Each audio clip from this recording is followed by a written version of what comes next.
State sentinel में आपका स्वागत। मैं हूं रविंद्र सिंह। कुछ देर पहले आज सुबह से ही कोरोना जो है वो हिट लिस्ट में नहीं है, कुछ और है। विक्रम रंधावा साहब फॉर्मर एमएलसी, उन्होंने कुछ एलिगेशन लगाए थे। जो एलिगेशन थे वो बड़े संगीन थे। उन्होंने दो नाम जो है पर्टिकुलर लिए थे। एक नाम था भूषण शर्मा का और दूसरा नाम था अंकुश सचदेव। ये डिस्ट्रिक्ट मिनरल ऑफिसर हैं, डीएमओ हैं।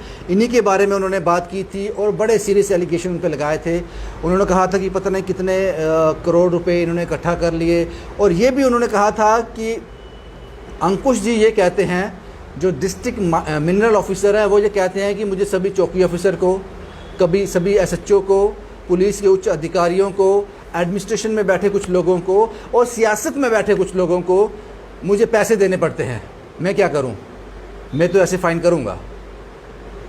रंधावा साहब ने कुछ इस तरह के इल्ज़ाम लगाए थे। उसी के रिप्लाई के लिए, उसी के जवाब लेने के लिए आज हम अंकुश सचदेव साहब के पास आए हैं। अंकुश जी, आज आप सुर्खियों में हो, आज आपका बड़ा हाईलाइट हो रहा है। रंधावा साहब कहते हैं कि आपको नीचे से लेकर ऊपर तक सबको पैसे खिलाने पड़ते हैं ये इलीगल माइनिंग को चलाने के लिए। क्या कहेंगे आप? देखिए, ये जो पेनल्टी नोटिस इशू किए हैं, जिनके बारे में ये बात कर रहे हैं, ये पेनल्टी नोटिस से जो पैसा आएगा वो मेरे घर में नहीं आएगा, ना ही मेरे किसी एम्प्लॉय के घर में आएगा। ये पैसा जाएगा गवर्नमेंट ट्रेजरी में, जिससे कि वेंटिलेटर्स आएंगे, हॉस्पिटल बनेंगे, सड़कें बनेंगी। और ये जितने भी हमने पेनल्टी इशू की हैं, ये गौर करने वाली बात है, ये कोई प्रोसीजर से हुई हैं, कोई अकस्मात ही हमने कोई पेनल्टी नोटिस नहीं इशू कर दिए। इसके बेसिस पे मैं आपको ले जाना चाहूँगा, 2016 में ऑनरेबल हाई कोर्ट ने रिवर तवी में माइनिंग बैन की थी, जिसके बाद 2018 में ये सब जो 14 क्रशर्स हैं तवी के, ये सब हमने सील किए थे, ये सब क्रशर्स। उसके बाद भी ये क्लैंडस्टाइनली चोरी छुपे चलाते रहे। एक डिविजनल कमिश्नर साहब ने कमेटी बनाई थी जिसने ये प्रॉपर रिपोर्टिंग की है कि ये क्लैंडस्टाइनली ऑपरेट कर रहे हैं। उसके बाद फिर हमने अक्टूबर 2020 में हम गए वो पूरी कमेटी, और पाया बहुत ही ह्यूज स्टॉक इनके क्रशर्स में, एक फ्रेश स्टॉक पाया गया, जिसके बिना पे हमने इनको पेनल्टी नोटिस इशू किए और इनसे बिजली के बिल और मांगे और सब लेबर डिटेल्स वगैरह मांगी जो इन्होंने नहीं प्रोवाइड की हमें। उसके बाद हमने ये वही चीज़ पीडीडी बिजली महकमे से मांगी जिन्होंने हमें प्रोवाइड की, उसके बेसिस पे हमने इनकी पेनल्टी निकाली है। और अब आप गौर करेंगे, 2018 से 2020 तक एक क्रशर यूनिट के 1.5-2 लाख यूनिट चले हुए हैं। आप बताइए, ये बिल पे हुए हैं?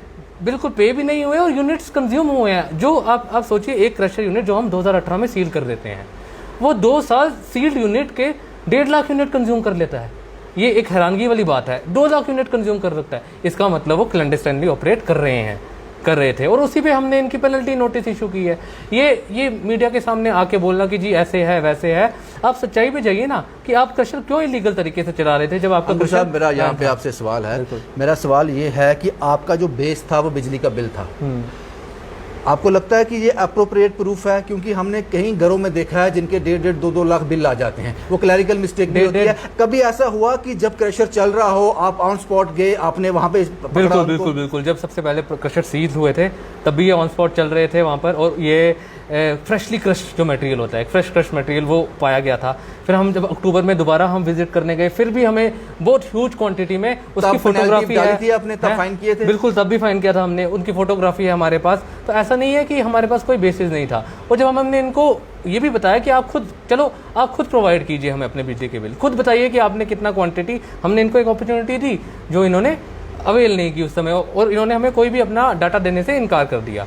तो ये एक तो ऑनरेबल हाई कोर्ट की वायलेशन कर रहे थे सरेआम, और उस पर जब हम इन्हें पेनल्टी इम्पोज करते हैं तो हमें धमकाते हैं।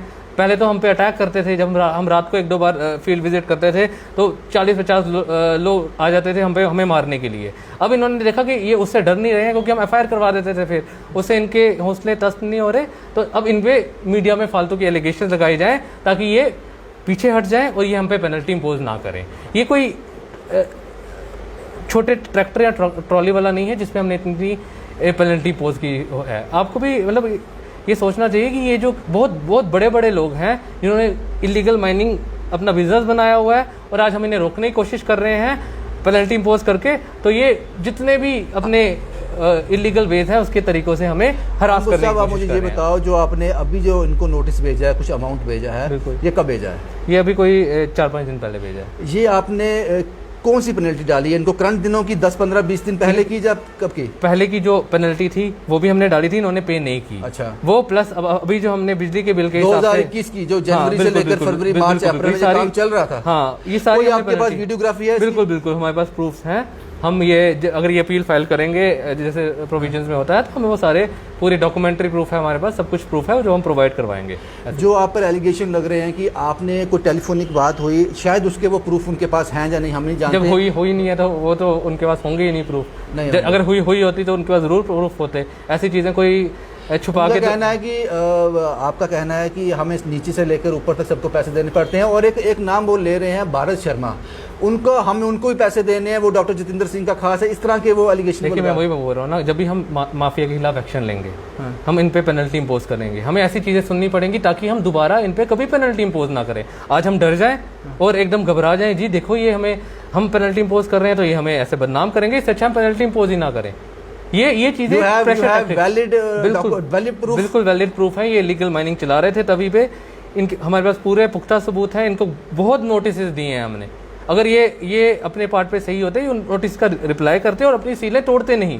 जो हमने इनकी सील किए हुए हैं क्रशेस, वो सब मतलब गवर्नमेंट को इन्होंने ऐसा समझ कब से सील किए हुए हैं? 2018 से। 18 से। हाँ। अब मेरा सवाल ये है अंकुश साहब, 2018 से इनके सील हैं, ये तो बात मानते हो आप? ये काम नहीं कर रहे उसके बाद? नहीं सील किए, बट ये काम कर रहे हैं। ये काम कर रहे हैं। इससे हमने एफआईआर भी करवाई है, एफआईआर भी दर्ज करवाई है इनके खिलाफ कि ये क्लैंडस्टाइनली ऑपरेट कर रहे हैं। इनको सील किया गया, फिर भी सीलिंग के बावजूद ये कर रहे हैं। ये 14 क्रशर है? ये 14 क्रशर है। बिल्कुल। अच्छा, इन 14 क्रशर को हम एक साइड पर रख देते हैं। बिल्कुल। इन पे तो कार्रवाई आप कर ही रहे हो। बिल्कुल। आपको लगता है कि इसके अलावा जो इलीगल माइनिंग है वो तवी से, खासकर जो तवी से निकाला जाती है, वो बिल्कुल बंद है? हम अपनी तरफ से पूरी कोशिश कर रहे हैं उसको बंद करने की। यही स्टेप्स हैं जो एक डिटरेंट साबित होते हैं। जब इनको हमने फाइन किया, बाकी लोग भी देखेंगे कि जी पेनल्टीज इंपोज हो रही हैं और हम इलीगल माइनिंग ना करें। ये एज ए डिटरेंट साबित होती हैं। जब यहीं भी हम पीछे हट जाएंगे, फिर हम छोटे ट्रॉली वाले ट्रैक्टर वाले को कैसे पकड़ेंगे? अगर हमें इलीगल माइनिंग रोकनी है तो हमें सबसे पहले जो मेन ये चीज़ धंधा करवा रहे हैं उनको बंद करवाना है, और ये पेनल्टीज के थ्रू ही होता है। जब इनको hefty पेनल्टीज इंपोज होती हैं, इनके खिलाफ एफआईआर होती है, तो एक ये डेटरेंट साबित होता है। इनको लगता है हाँ अब हम नहीं कर सकते ये काम, हमें लीगल तरीके से लाइसेंसेस के थ्रू करना पड़ेगा। अब आप मुझे ये बताइए, रंधावा साहब का ये भी कहना है कि कोई भारत शर्मा जी के कुछ सज्जन हैं, वो आपके कांटेक्ट में हैं, आपके खास हैं, आप उनके साथ भी कुछ लेन देन चलता है, वो कौन शख्स है? उनके बारे में थोड़ा हमारी जानकारी देंगे। वो मेरे हेड असिस्टेंट है इस ऑफिस में। अच्छा। हाँ बिल्कुल। तो क्या वो जो इल्जाम लगा रहे हैं, आपने सुने होंगे इल्जाम वो?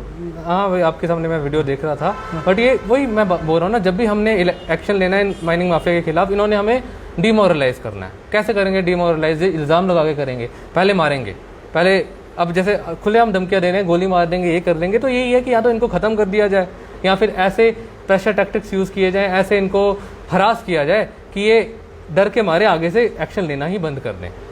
बट ऐसा बिल्कुल नहीं होगा। जो इलीगल माइनिंग करेगा हम उसके खिलाफ पूरे तरीके से कार्रवाई करेंगे। ये फेक एलिगेशंस ये लगाने से हम हर इंक्वायरी के लिए तैयार हैं। अंकुश साहब, आप मुझे ये बताओ कि आप लोग जिस तरह से काम कर रहे हो ये बात समझ आती है, लेकिन ये बात आप भी मान रहे हो कि इलीगल माइनिंग जो है पूरी तरह से बंद नहीं है, चल रही है। आपको परेशानी क्या है? किस चीज़ की कमी है? पुलिस आपकी है, एडमिनिस्ट्रेशन आपके पास है, फोर्स आपके पास है, फिर आप इनको कंट्रोल क्यों नहीं कर पा रहे हो? कारण क्या है? देखो, हमारी जो ज्वेलरी माइनिंग की वर्क फोर्स है वो बहुत ही कम है। हमारी फील्ड स्टाफ 10-12 फील्ड स्टाफ जो हमारा होता है, बाकी ऑफिस का स्टाफ होता है, तो टोटल हमारा जो स्टाफ है वो बहुत ही कम है। एक खड के लिए भी अगर उसको पूरी तरह मॉनिटर करना पड़े, उसके लिए हमें कम से कम 4 या 5 एक खड के पॉइंट्स होते हैं, एग्जिट पॉइंट्स। उनमें अगर मैं दिन रात भी मिनरल गार्ड्स लगाऊं 2-2 करके भी, तो वो भी 50 गार्ड तो एक खड को प्रोटेक्ट लगाने की जरूरत क्या है? हर जगह चौकी है, हर जगह पुलिस का थाना है। आपको नहीं लगता कि जिस थाने की ड्यूटी बनती है वो अपना काम क्यों नहीं उसको अंजाम हमने दे रहे? उनको चिट्ठियां लिखी हैं, वो भी कोशिश कर रहे हैं, ऐसी बात नहीं है। पॉसिबल क्यों नहीं हो पा रहा? ये है कि पुलिस को एक थाने के आगे से गाड़ी निकल जाती है, वो कुछ होता नहीं है। आपको नहीं लगता यहाँ पे कुछ फिशी है, कुछ ऐसी चीज़ है जिसको छुपाया जा रहा है? नहीं, ऐसी बात नहीं है। देखो, पुलिस को और भी बहुत काम होते हैं।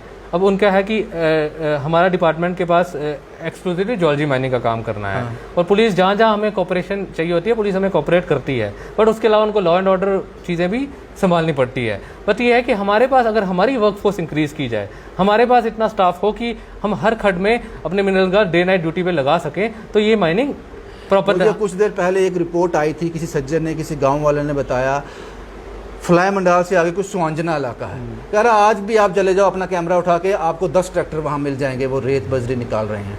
तो सर जब इन लोगों की नज़र जा रही है, मीडिया पहुँच जाता है, आपको क्यों इसमें दिक्कत आती है? नहीं, हम बिल्कुल जाते हैं, वहाँ अटैक्स होते हैं फिर भी हम जाते हैं, बट हमारे पास वर्कफोर्स बड़ी कम है। अगर हम एक इलाके में जाते हैं, दूसरे इलाके से हमें कोई खबर मिलती है लीगल माइनिंग की, वहाँ तक पहुँचने में हमें समय लग जाता है। हमारे पास स्टाफ बहुत लिमिटेड है, एक ही व्हीकल है हमारी पूरी डिस्ट्रिक्ट मिनरल ऑफिस में, जिससे हमें सारी ये कंप्लेंट्स कैटर करनी पड़ती है। तो वो थोड़ी हमें ऑपरेशनल परेशानियां हैं स्टाफ की और इंफ्रास्ट्रक्चर की, जो अगर हमें थोड़ा और अच्छा हो जाए तो हम और अच्छे तरीके से कर सकते हैं।